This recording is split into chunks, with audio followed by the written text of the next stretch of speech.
800 से ज्यादा किसानों की आत्महत्या हुई या हत्या हो गई, जान चली गई। ये वही सरकार के लोग हैं जिन्होंने किसान को कहा कि उनकी आय दोगुनी हो जाएगी। किलों से लेकर के न जाने क्या क्या दीवारें तक खड़ी की गई। जो कुछ हो रहा है और जिस तरह से खबरें आ रही हैं कि आंसू गैस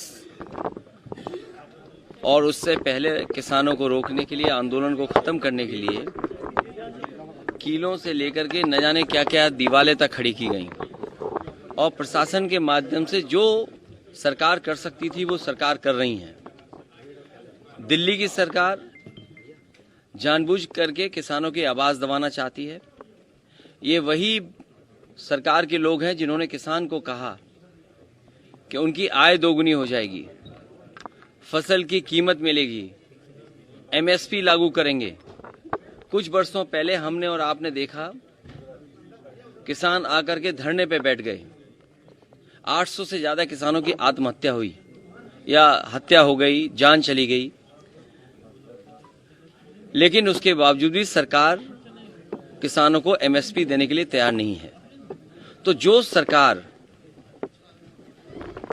किसानों के नाम पर वोट लेना चाहती हो, जो सरकार स्वामीनाथन जी को भारत रत्न दे रही हो, जो सरकार किसानों के नेता चौधरी चरण सिंह जी को सम्मान दे रही हो, भारत रत्न, आखिरकार किसान को एमएसपी क्यों नहीं?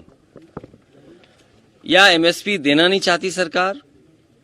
बड़े लोगों से मिली हुई है सरकार, जो लोग मुनाफा कमाना चाहते हैं उनसे सरकार मिली हुई है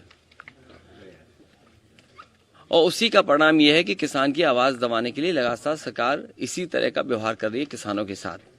आने वाले चुनाव में जो 2024 को होने जा रहा है, देश की जनता भारतीय जनता पार्टी को हटा देगी। देश दुनिया की ताज़ा तरीन खबरों से रूबरू होने के लिए सब्सक्राइब कीजिए आपका अपना चैनल NDTV भारत।